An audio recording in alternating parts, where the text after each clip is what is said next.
Eu sou natural de Belo Horizonte, né? Nasci aqui, meus pais também. Quando? Eu nasci em 1946, em fevereiro, sabe?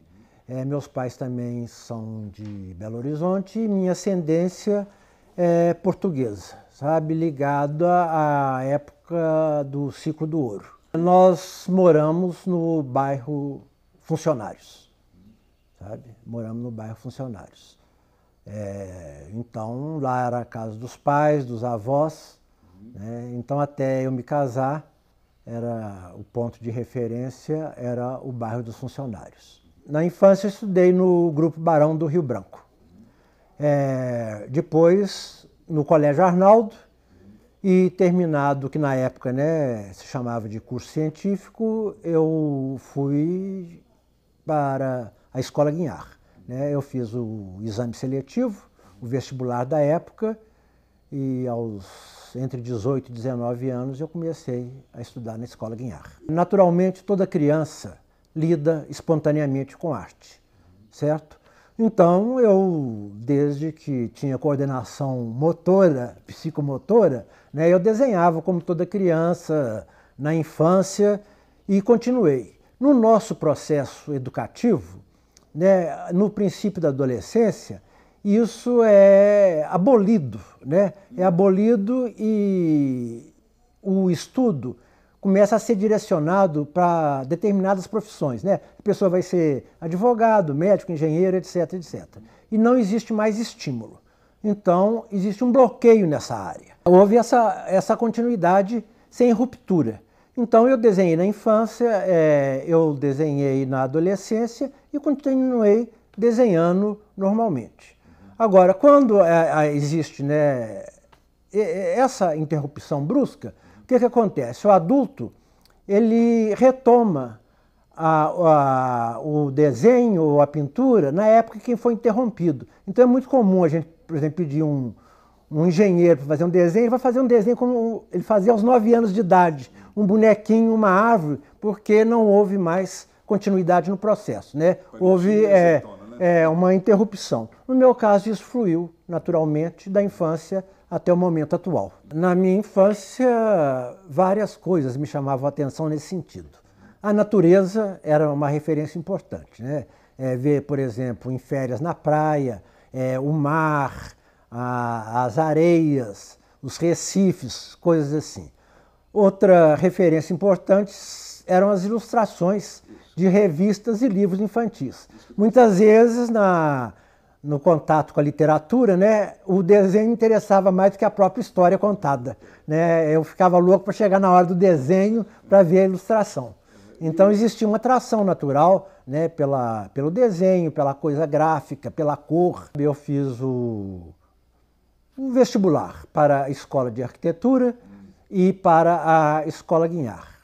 No contato, né, com as matérias, sabe, foi realmente muito mais atraente lidar com o desenho, com a cerâmica, no preparatório para o vestibular. Então desisti da arquitetura e fiz uma opção que na época era mais difícil, de fazer o curso de artes plásticas. Eu comecei a fazer o curso em 1966. Nessa época, né, os estudantes eram bem mais politizados do que hoje. Então participávamos de passeata, que eram dispersadas com gás lacrimogênio, né? Às vezes os pais tinham que tirar a gente da cadeia, porque nessas coisas passeatas, né, que eram consideradas, vamos dizer, arruaças, entre aspas, né? Muitas vezes a gente era detido. Existia aquela boemia natural dessa época da universidade, né? De todo mundo sair depois da aula, ir para locais como a Cantina do Lucas, tomar cerveja, fazer revoluções intelectuais e artísticas, sabe? Frequentar os clubes da cidade e coisas assim. A Escola Guinhar, na sua história, né, ela é uma vencedora porque ela passou por várias etapas de lutas, né, para sobreviver e se impor. Então, nessa época, ela se chamava Escola de Artes Gráficas e Belas Artes, e era ligada à imprensa oficial. Desse momento até a época atual, ela foi fundação e assim sucessivamente. Diferentes momentos políticos, diferentes governos, ela transitou nisso aí de diferentes formas também. Existia a Belas Artes da UFMG, sabe? Mas eu me interessei mais pela Guinhar, talvez pela proximidade que tinha da minha casa com o clube que eu frequentava, de passar por ali e ver pessoas saindo com tela, desenhando no parque municipal, né? Muitas vezes eu via as pessoas desenhando no parque municipal e isso me atraía extremamente. O curso tem a duração de 5 anos, tinha a duração de 5 anos.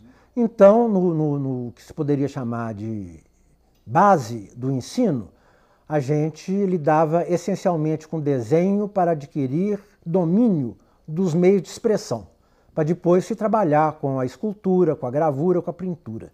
Então, dentro da filosofia da escola, né, o desenho sempre ocupou um lugar de destaque. A gente trabalhava com a paisagem ecológica, né, com a paisagem urbana, com o construído pelo homem, o desenho de objeto, o desenho da figura humana.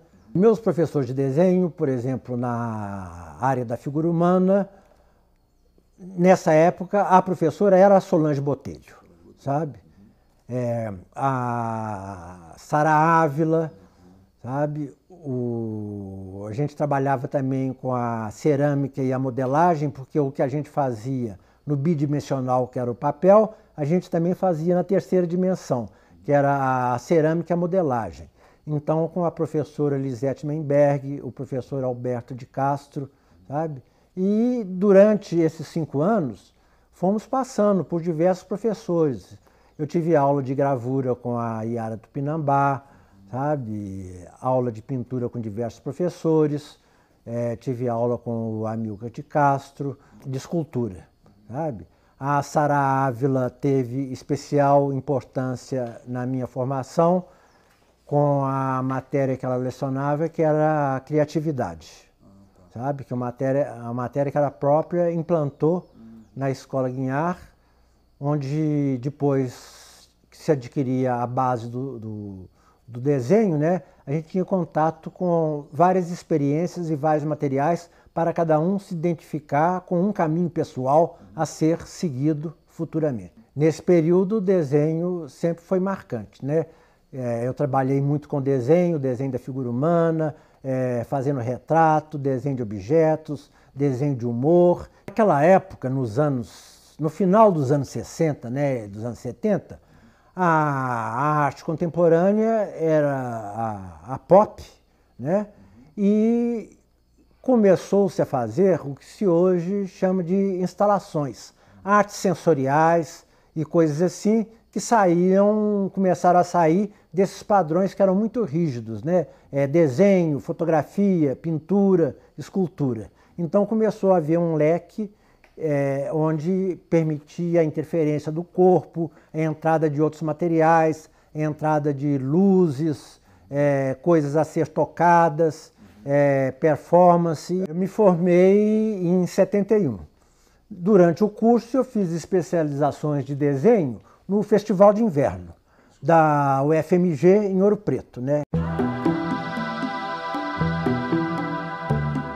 A minha geração foi uma geração que teve uma consciência, de certa forma até atípica na época, da profissionalização, né, do artista plástico. Por exemplo, no meu caso, eu trabalhei nos diários associados, fazendo charges, caricaturas, sabe? Fazia retratos, né? Muitas vezes o desenho, né? Fazia retrato desenhando. Então, tinham fontes de renda que vinham dessa área.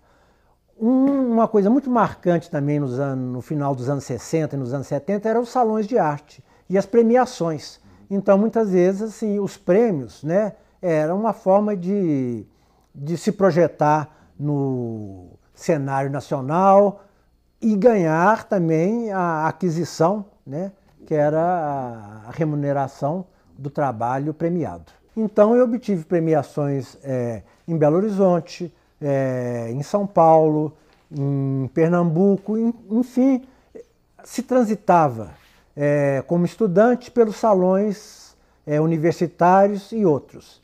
E na continuidade, salões oficiais das cidades, né, que era um fator marcante na época. Sempre com desenho. Sempre existe uma ligação, né? Não existe uma ruptura radical, né? Do desenho, da observação, a criatividade, a diversas fases, sempre tem um fio condutor, que uma coisa vai levando a outra. E na Escola Guinhar sempre houve uma postura muito autêntica e honesta nesse sentido, que a pessoa primeiro aprendia a fazer, né? Literalmente a desenhar, a pintar, a gravar. O fazer artístico era muito importante. E nos anos sequentes, a gente ia tendo as informações da história da arte, as informações intelectuais, para não pôr, né, o racional antes da percepção, né? Ao contrário do que muitas vezes ocorre hoje, que muitos mestres e doutores vão dar aula, mas eles sabem falar de desenho, mas nunca pegaram num lápis. Sabem falar de pintura, mas aprenderam a pintar na biblioteca. Então a Escola Guinhar sempre teve uma ligação muito autêntica, né, com o fazer artístico. Os primeiros trabalhos que eu fiz eram desenhos de objetos ou de figura humana deslocados do ambiente, vamos dizer, da sociedade de consumo, por exemplo, e colocados em outras situações ou em outras dimensões. Por exemplo, a cidade, né, a referência urbana, sempre foi para mim muito importante e é até hoje. E, por outro lado, a referência da natureza, da ecologia. Então, muitas vezes eu unia o cenário de Minas Gerais, né, que eram as montanhas, e transportava para ela elementos urbanos. Então o orelhão, em vez de ser fixado numa esquina, ele se situava numa montanha, entre céus azuis, né, e as nossas montanhas mesmo. Isso aí tem uma conotação surrealista, mas não no sentido autêntico do movimento surrealista, né? Era uma visão hiperrealista, mas coerente com a contemporaneidade, né, da época. Então era uma técnica de desenho onde eu usava lápis duro, lápis de cor, aerógrafo, aguadas de nanquim. Era uma técnica mista de desenho, mas com materiais essencialmente gráficos. O acesso dos materiais ele era muito restrito ao que era vendido nas copiadoras, né? Então, assim, os papéis, as tintas, os lápis eram mais direcionados para o que tinha no mercado nesse sentido. No final do curso, muitas vezes eu era convidado por um professor a substituí-lo, num período que ele se ausentava, ou por viagem, ou por ir fazer exposição em outro estado, qualquer coisa assim. Então, gradativamente eu fui me introduzindo nesse sentido no magistério.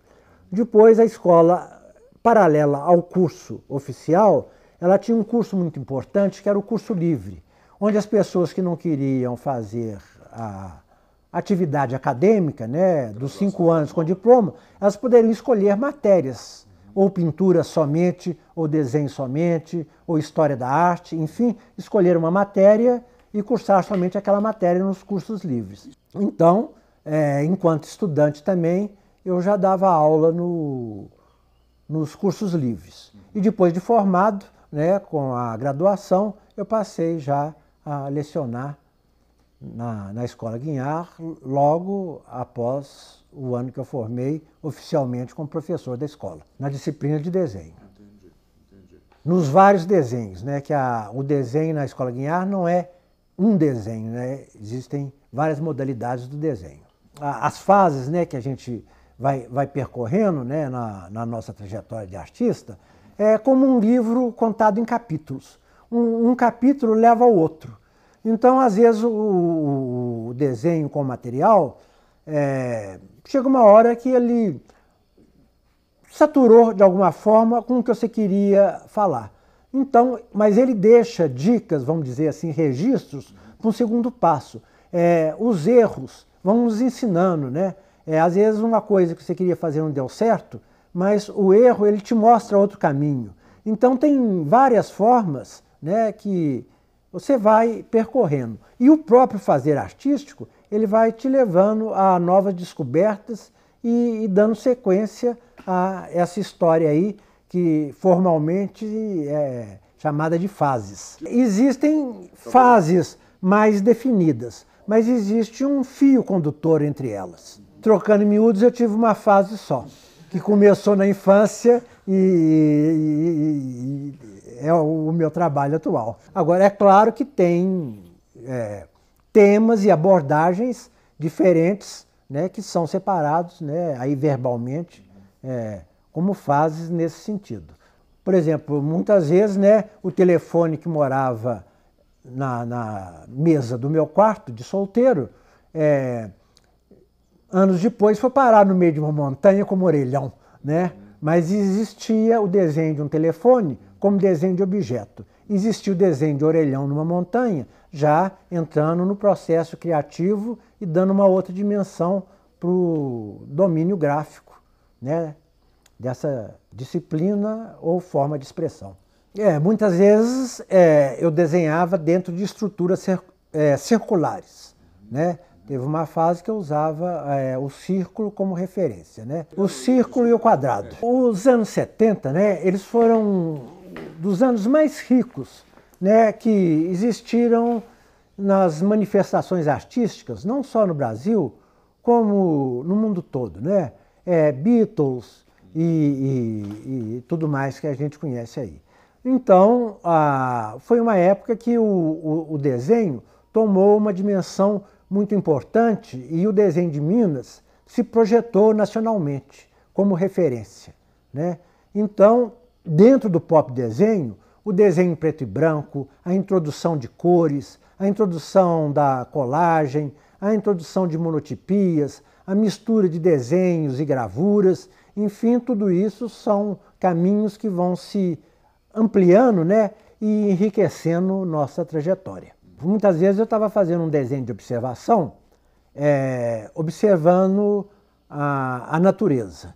Então eu saía da natureza como um todo, né, com árvores, primeiro plano, segundo plano, fundo, e me fixava, por exemplo, num tronco ou numa folha. Aí eu pegava uma folha e desdobrava essa folha num desenho. Depois eu não queria mais o desenho da folha, eu colava a própria folha e continuava, pela instigação, pelo que ela motivava, a misturá-la com tintas e outros elementos. Então a colagem do material que eu desenhava entrava no desenho também. Muitas vezes, né, o desenho realista era misturado com o realismo do que era tirado da natureza e colado junto ali e unificando, né, criando unidade entre esses elementos composicionais, né? Às vezes eu colava junto com isso uma capa de um livro velho ou criava uma coisa nova integrando diversos materiais. E depois eu passei a trazer chapas de metal, terras e minérios, por exemplo. Me interessou, né, em determinado período, mudar a referência, né? Mudar de país e ter um curso de pós-graduação em outras culturas. Então, olhei colégios em Londres, na América do Norte e na Índia. Na Índia eu tive um especial estímulo da Maria Helena Andrés. Ela falou assim, olha, se você for, por exemplo, para essa... Eu ganhei uma bolsa para o Royal College em Londres. Ela falou assim, olha, você vai chegar lá, você vai ver todo mundo de terno, o mesmo programa de televisão, as mesmas coisas, por que você não faz, concorre a uma bolsa numa academia que eu conheço lá, que eu acho muito interessante. Então mandei meu portfólio, fui aceito e fiz lá um curso de pós-graduação. Eu fui em 83, eu voltei em 84. Academia de Artes e Letras de Brahma Vidya. Olha, foi um período extremamente rico e tem uma influência com a contracultura, mas existe uma curiosidade natural também de ver a arte sob o ponto de vista onde se muda a referência, né? E nesse local foi muito interessante. Por exemplo, ver aqui a pessoa tem um estudo da cor mais científico. Lá, por exemplo, o estudo da cor é interligado às nossas emoções, sabe? Então tem toda uma abordagem cultural, até na história da arte, né? A história da arte aqui lida com o tempo e a história. Lá lida com o mistério e a eternidade, porque todo mundo tem a reencarnação, por exemplo, como uma referência. E a história da arte ela é relacionada aos diferentes caráteres, personalidades humanas. Tal tipo vai se expressar de tal forma, tal tipo vai se expressar de tal forma. Então, a história é ligada ao homem, né? E não a determinadas cronologias, como é visto no Ocidente, por exemplo.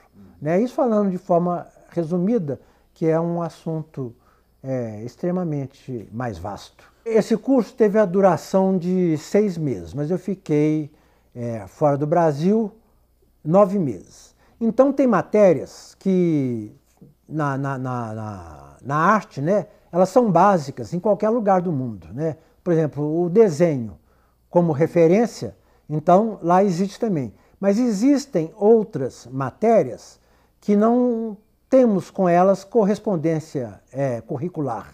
Lá, por exemplo, tinha a arte da mandala, que é uma matéria da faculdade. Então, lidar com a mandala, né, como forma de percepção de cor, como forma de autoconhecimento, era uma matéria, né? E assim outras. Lá o estudo era mais voltado para o lado interno, né? Para o lado da percepção, sabe?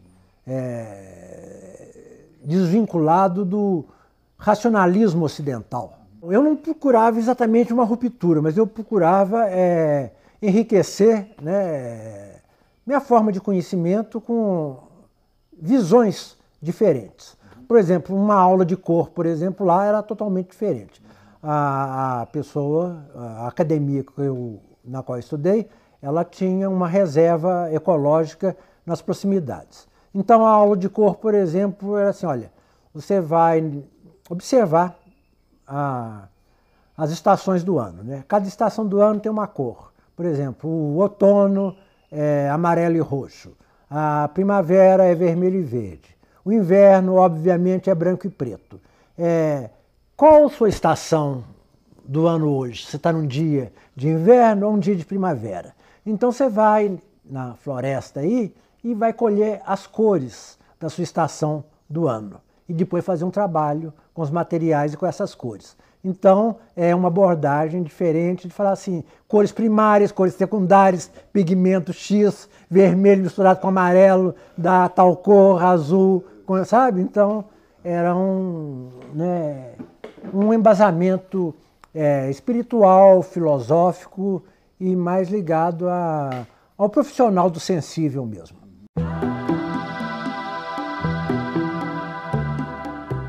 Havia uma fusão, né, da figuração com a abstração. E, independente disso, por exemplo, muitas vezes você vai desenhando o mesmo objeto, você vai chegando numa síntese dele. De repente, ele é um símbolo do que ele era originalmente. E não tem mais a representação, vamos dizer, fotográfica. Ele passa a ser um símbolo com o qual você trabalhou e chegou na essência dele. Tinha nos salões essa divisão mais rígida, né? Do que era desenho, do que era pintura, fotografia, etc, etc. As categorias. Então, tinha lá uma chapa de metal, resto de um brinquedo de meus filhos, que eu não sei por que razão, eu achei interessante e guardei. Um dia eu estava fazendo desenho, não achava solução para ele. Aí eu falei assim, gente, aquela chapa de metal. Então eu continuei o desenho com uma chapa de metal. Isso na época foi uma ruptura, porque não se misturavam essas coisas, né? Uma colagem de metal com uma linguagem gráfica. Então, coisas dessa natureza aconteciam, e exatamente por ser uma ruptura com linguagens convencionais, que nos levavam, né, tanto a mim quanto a minha geração, a tirar os prêmios em salões de arte. Essa questão, né, de você sentir e perceber o mundo que te cerca e sensibiliza. Então, às vezes, né, andando na cidade, você vai olhando um muro, a textura do chão, né, um outdoor com as imagens raspadas, que é muito mais bonito quando ele está lá colocado como propaganda. Então, a cidade é cheia de referências. A natureza ecológica também, né, com suas estações, suas cores. Então, tudo isso são referências que você vai misturando com o seu sentir, com o seu pensar, né? O lado externo, o lado interno, o consciente, o inconsciente.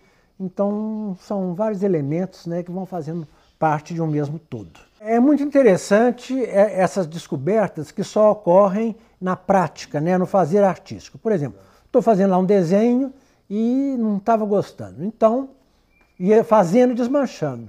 Aí eu noto que a parte desmanchada estava mais bonita do que o desenho que eu pretendia. Então aí você descobre que você não precisa desenhar com lápis, você pode desenhar com a borracha. Então o desmanchar vira um ato de desenhar e cria uma nova linguagem. A partir do momento que eu descobri que a borracha era um instrumento para o desenho, eu passei a saturar o papel com grafite, com o próprio pó do grafite, né? Eu lixava os lápis de grafite para obter o pó, para saturar e para depois desenhar. Então, o fato de desmanchar criou uma nova linguagem para o desenhar. Em seguida, por exemplo, o próprio grafite, né?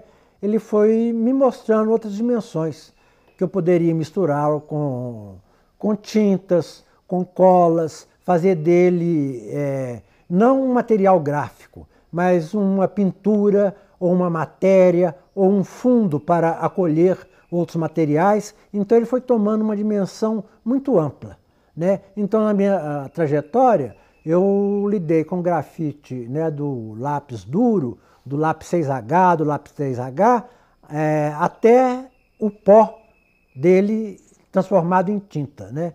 Então passei pelo grafite em todas as modalidades, da copiadora ao usado industrialmente e as misturas que eu próprio criei com as terras e etc. Foi nos anos 80 também, né, nessas observações, né? Observando, por exemplo, a cidade ou a natureza, eu queria uma coisa e eu falava assim, gente, isso aí, aquelas tintas em tubinho não vão me oferecer.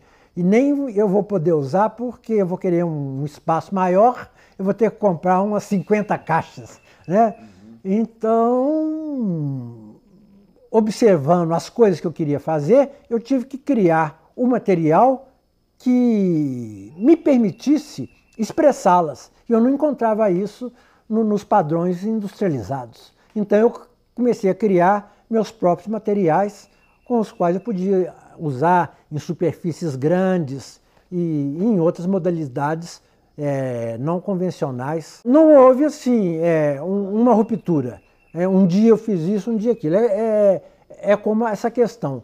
Você descobrir que o desenhar e o desmanchar podem ser a mesma coisa, porque você lida com lápis e a borracha. Então aí, gradativamente, você vai falando assim, não, eu quero uma tinta que não seja pastosa, eu quero ela com grão, com textura. Então eu falo assim, não, eu posso misturar tinta com areia ou com terra.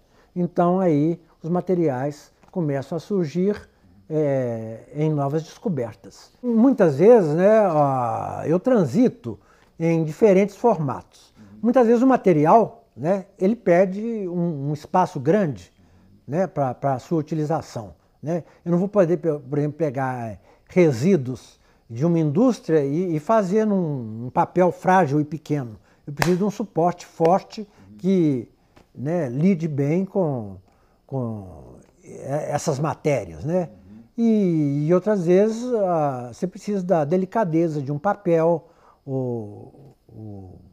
e assim o suporte, né, vai sendo sempre ligado ao material também. O papel não ficou para trás no sentido literal do termo, mas ele não acolhia mais determinados materiais que eu queria usar pela sua própria fragilidade. Então eu comecei a usar papelão e descobri, por exemplo, que o papelão usado para fazer palmilha de sapato, ele tem uma receptividade para materiais mais brutos, onde você pode colar, lavar, raspar, texturar, ferir o próprio papel para que a tinta entranhe ali. Então, coisas assim não se pode fazer com o papel, né, vendido em copiadoras. Os papelões ou as próprias chapas de compensado passam a ser um suporte mais adequado para novos materiais. Muitas vezes as pessoas se emocionavam, outras pessoas achavam que aquilo não era um material digno para fazer uma obra de arte. Então, sim. Agora, as opiniões, é interessante que elas são realmente diversificadas. E é muito importante também você ouvir as opiniões dessa forma, né? Esse interagir com diferentes pontos de vista. Muitas pessoas, principalmente o público, falaram assim, ah não, isso aí pedreiro sabe fazer, por que que... Mas talvez mais por uma falta de conhecimento, né, e uma visão preconceituosa que a arte tinha que seguir aqueles padrões que a pessoa culturalmente aprendeu, né, da Renascença, do impressionismo, do expressionismo.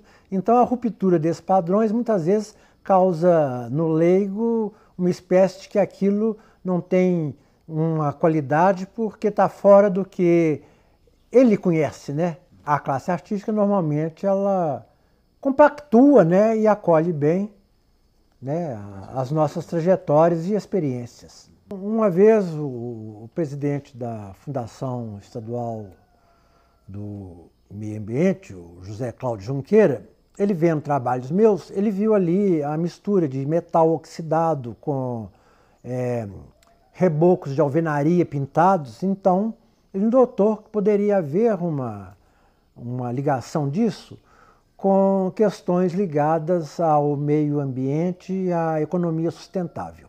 Tem esse preconceito de que resíduo é dejeto, é um resto, mas ele pode mudar, né, de qualidade e manipulado novamente, ele voltar a ser matéria-prima e ser reintegrado na sociedade de consumo, em vez de ficar poluindo a natureza aí de forma inútil, sabe? Então ele me propôs fazer um projeto, apresentar para a FAPEMIG e desenvolver algo nesse sentido para mostrar através da arte que existe uma riqueza imensa, né, de materiais que poderiam novamente virar matéria-prima e ser reintegrados à sociedade e perder uma conotação negativa de rejeito. É necessário ter uma justificativa para se entrar numa fábrica, né, como a VM do Brasil, e selecionar materiais de lá. Alguns porque são perigosos ou tóxicos, você não pode manipular. Então tem todo um diálogo aí nesse sentido. Eu gosto desse material. Não, esse aí você não pode usar porque é tóxico. Aí esse aqui. Não, esse não serve para nada. Eu falei assim, não, mas esse me interessa especialmente. Então existe também essa troca de experiências, né, entre o material gerado pela indústria e o olhar do artista sobre aquele material. Eu fui, algumas vezes eu fui conhecer, depois fui escolher os materiais, adquirir as fichas técnicas, né, a respeito desses materiais, para me ajudar na pesquisa de manipulação. Muitas vezes eu tinha em mãos um material que eu não sabia como é que eu poderia integrá-lo ao meu trabalho. Às vezes eu fazia uma experiência, a hora que eu punha o quadro de pé, tudo escorria, caía, aí tinha que começar tudo de novo. Mas nesses erros e acertos também tem descobertas extremamente ricas. O desafio é o que é mais interessante e que é mais motivador, sabe? Então você enfrentar, né, o suporte vazio ou a tela em branco, esse desafio é extremamente interessante e motivador. Então transformar, né, em obra de arte uma série de coisas que seriam inviáveis sem essa intermediação, né, do olhar do artista e do fazer do artista.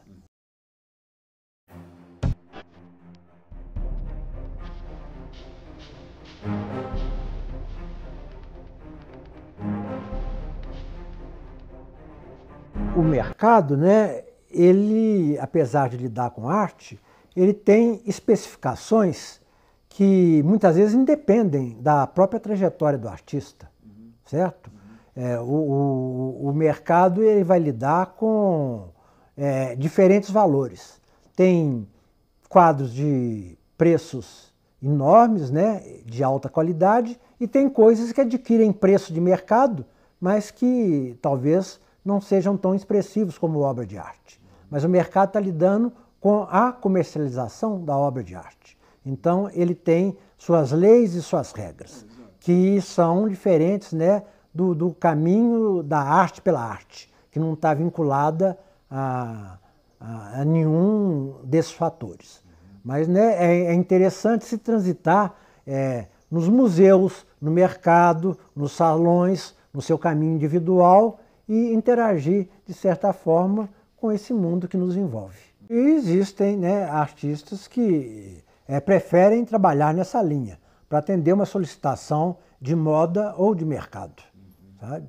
E existem outros que preferem fazer exatamente a ruptura, fazer algo que não possa ser comprado, sabe? Nem vendido. Isso também é uma opção válida que muitas pessoas escolhem. Vou fazer algo que não possa ser comercializado. Minha proposta não é ver o meu trabalho sendo vendido em leilões. O que eu vou fazer não pode ser, né, usado nesse sentido. São caminhos diferentes e posturas, né, que o universo da arte tem de maneiras aí diversificadas. Tem artistas que são mantidos em um mercado por um modismo e por investidores. Tem outros que têm um valor permanente, né? Existem os mais diversificados casos que participam desse todo. Muitas pessoas, né, dos meus contemporâneos aos estudantes de hoje, eles seguem o caminho da arte pela arte e têm que enfrentar uma carreira difícil, né? É difícil obter um retorno profissional, financeiro, etc. E muitas vezes isso aí aconteceu como complemento em determinados artistas. Por exemplo, muitas pessoas usaram esse conhecimento e foram trabalhar como paisagistas. Então o conhecimento da observação da natureza, da composição, da forma do espaço, deu a eles um referencial de concorrência que a pessoa que não tem essa visão do artista não teria, né? Outras pessoas foram trabalhar com prótese. De repente lá está o cara da prótese, ele não sabe como obter uma cor. Então, de repente, ele precisa do artista plástico. Aí o artista plástico vai trabalhar num laboratório que mexe com próteses para obter determinadas cores, determinadas texturas. Então, a criatividade, né, ela se faz presente nos mais diversificados setores de nossa sociedade. Então, até na área da informática, se a pessoa tem um curso de arte, ela vai lidar com os seus elementos aí, né?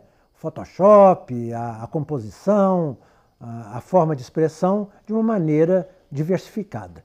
Então, muitas vezes o artista ele vai descobrindo outros caminhos onde aplicar o conhecimento que ele obteve no fazer arte na escola, em outras profissões também. Não existe mais nenhuma barreira. Todo tipo de material hoje, numa Bienal internacional, a gente tem contato com eles, né? E existe a mídia que usa as formas de vídeo, de televisão, de imagem, do corpo, enfim, é um campo de possibilidades infinitas. Existe a vivência do meio artístico, né? Em todos os sentidos. Por exemplo, é como um médico que não conhece anatomia, que não conhece determinadas coisas do corpo humano, se ele for fazer uma cirurgia, ele vai cometer um assassinato, né? Então existem assassinatos em arte também, sabe? O que é arte, o que não é arte? No âmago, belas artes significa a arte de estudar o belo. Agora, o belo em arte não é o belo, muitas vezes, que o público acha que é o belo, que é uma referência fotográfica, que é o bonitinho, que é o agradável. O belo em arte tem significados mais amplos, né? e mais profundos. Agora, o que é arte e o que não é arte é um material, de certa forma, subjetivo, e o conhecimento e a vivência, né, de quem lida com esse setor específico, né, é que vai ter esses dados, né, em mãos aí, de certa forma. E, é claro, a percepção também do espectador, existe uma sabedoria inconsciente também, por outro lado, que muitas vezes a pessoa olha, reflete, e aquilo leva ela a uma transformação, né? Então ela fala assim, nossa, que interessante, eu pensava assim antes de ver isso, agora eu penso diferente. Então a arte também possui essa ação transformadora, né, entre quem faz e quem vê. Olha, ele vai ter uma experiência não racional, né? Porque nas ciências exatas, matemática, física, etc., 2 e 2 são 4. Em arte, 2 e 2 não são 4, né? Ele está lidando com a percepção. Então ali, muitas vezes, vão surgir à tona imagens do inconsciente, percepções, sensações emocionais diferentes que vão fazê-lo, né, rever a si mesmo e ao mundo através daquele trabalho, por exemplo. Por exemplo, né, entre muitas outras formas de se falar sobre uma coisa que não é para ser falada, né, é mais para ser percebida. As palavras são difíceis, né, para falar de uma linguagem que foi criada para falar por ela em si. A arte como caminho, né? Igual tem um caminho espiritual, tem um caminho da arte, tem um caminho da ciência, tem um caminho da filosofia. A arte é um caminho, né? Um caminho amplo de realização pessoal, social, de autoconhecimento, enfim, é um dos caminhos do ser humano. Na época da minha formação, né, os salões eram o caminho para dar visibilidade ao artista. Mas hoje, né, fazendo uma mudança radical aí nessas trajetórias, a gente tem as diferentes mídias, como internet e outros assim, e os espaços culturais, onde a pessoa vai concorrer para tornar público o seu trabalho. Então, esses espaços, né, abertos à concorrência, o estudante tem a oportunidade de mostrar para os artistas, para o público em geral, né, para a crítica, para a mídia de divulgação, o que ele está fazendo. Então, sempre existem os caminhos para que o trabalho do artista se torne público. Cada época, né, com suas características mais marcantes. O expor, né, é intrinsecamente ligado à trajetória do artista, senão você entraria num processo estranho de ficar num ateliê acumulando trabalhos e acumulando, e a obra de arte tem que circular, senão, né, ela perderia, de certa forma, o sentido de ser feita. A maioria, elas preferem lidar com nomes mais consagrados. Mas tem aquelas galerias que têm como meta o lançamento de novos nomes, de novos artistas. Então tem galerias que atuam nesse aspecto aí, nessas diferentes áreas. Muitas lançam artistas novos, outras preferem trabalhar com nomes consagrados. Então elas não seguem especificamente todas o mesmo ponto de vista, não. Existe uma mudança nesse mercado, sabe? Uma própria galeria, às vezes ela fez a experiência. Durante um período, eu vou lançar artistas. De repente, ela, por diferentes razões, ela pode mudar. Ela fala assim, não, agora eu vou querer mexer com arte do século XIX. Vou trabalhar resgatando o trabalho dos modernistas. Então eu vou trabalhar com isso. Então a própria galeria ela não tem necessariamente que criar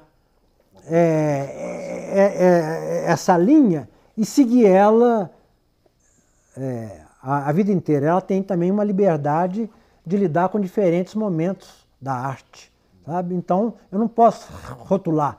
Essa galeria é só assim, essa é só assim. Existe também uma flexibilidade.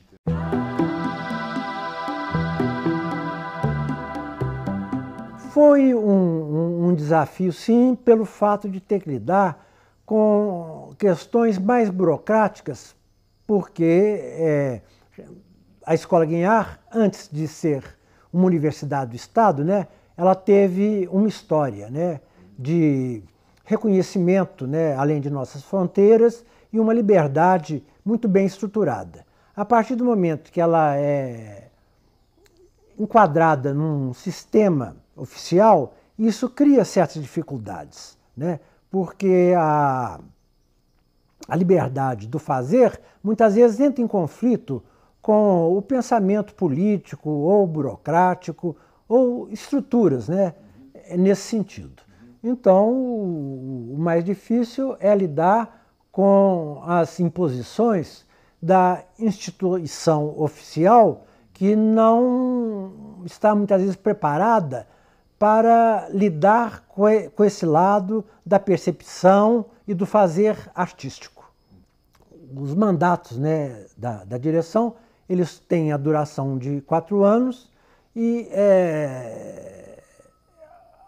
existe a indicação, a pessoa ou pode se candidatar ou formar uma lista tríplice, sabe? E tem a votação, né? É por eleição. Alunos, funcionários e professores votam numa lista tríplice de candidatos, né? Que eles podem ser indicados ou podem querer se candidatar ao cargo, e essa lista tríplice é encaminhada para o reitor da universidade. Esse reitor, aí, ele, juntamente com o governador, optam por um nome. A minha carreira de artista plástico, ela sempre teve uma ligação íntima com a Guignard e a história da Escola Guignard, né?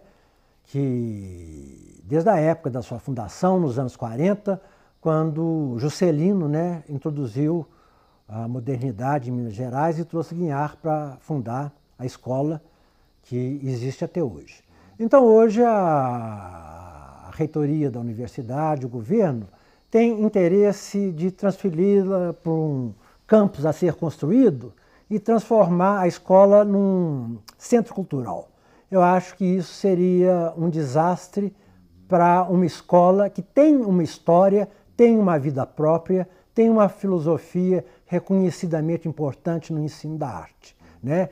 Eu acho que a escola pode se expandir em outras construções, em outros locais, mas ela hoje conquistou com anos de luta, né, uma sede que foi criada para acolher quem faz arte, né? Ela tem os ateliês de litografia, de cerâmica, de pintura e tem um local, né, onde ela funciona como conquista de muitos anos de luta. Nesse aspecto, né, um centro cultural ele pode ser implantado nos mais diferentes locais da cidade. Mas a nossa edificação, a nossa história e a nossa identidade cultural é extremamente ligado ao local onde hoje a escola funciona, né, de forma extremamente positiva. Deve expandir. É claro que as solicitações aumentam, ela não pode ficar restrita, mas uma expansão é um caminho. Agora, tirar a escola, da escola, sua própria sede, para transformá-la num centro cultural, eu acho que é ir na contramão da história. E nesse aspecto, a Escola Guignard é um centro cultural, que ela tem galeria de arte, ela tem o acervo que ela conquistou, ela tem seus cursos de graduação, então ela é um centro cultural da maior importância num local, né, de fácil acesso, já conhecido nacionalmente e que deve manter ali sua finalidade primeira, que foi construída, né, pelo arquiteto Gustavo Pena para ser exatamente uma escola de arte e não um centro cultural.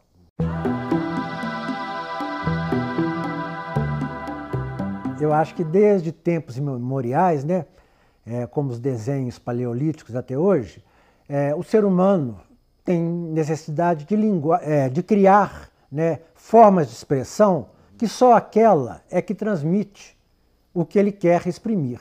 Assim é com a arte, assim é com a música, né? Assim é com a dança. Então, se a palavra fosse esse meio de expressão, eu seria escritor ou exerceria alguma outra atividade. Então, a gente lida muito mais com a percepção, né?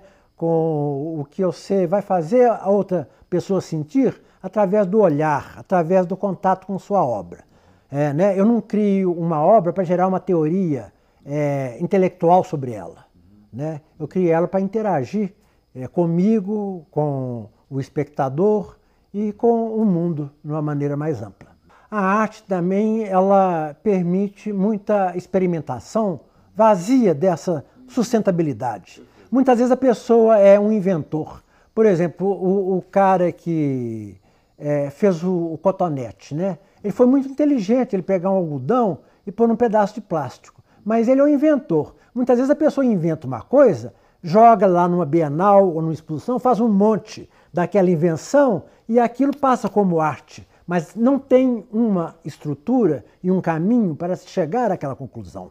Foi simplesmente uma invenção acolhida como obra de arte e muitas vezes com uma estrutura, uma impostura intelectual dando sustentabilidade a isso. Então, no meu ponto de vista, né, não querendo dizer que seja o certo ou o errado, mas no meu ponto de vista, qualquer caminho de arte onde haja uma trajetória séria e coerente percorrida é um caminho de arte de extrema validade, em qualquer época. Os movimentos contemporâneos, da minha época de estudante até os atuais, eu acho que todos têm essa mesma e específica importância, porque estão refletindo o homem no seu meio ambiente, o que ele sente, né, e tudo mais. Eu recentemente revi um retrato da Kate Kollwitz, não sei se estou falando o nome certo, uma artista alemã, onde aparece somente uma mão cobrindo o rosto, sabe? Então o retrato é um retrato, mas não se vê o rosto, mas se percebe que essa mão esconde um rosto extremamente angustiado, sabe, e sofrido. Então, a mão escondeu para revelar. Então, a arte, né, usa desse tipo de linguagem. O que é arte, o que não é arte?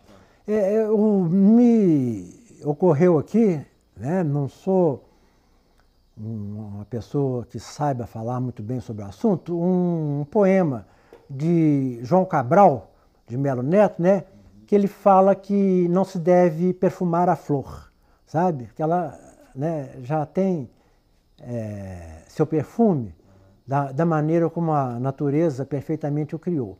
Então, isso se aplica em arte de não se repetir, né, muito bem o que a natureza já fez. A gente tem que criar outras formas de expressão e não imitar, né, o que já foi feito em outras escolas ou no que a natureza já fez.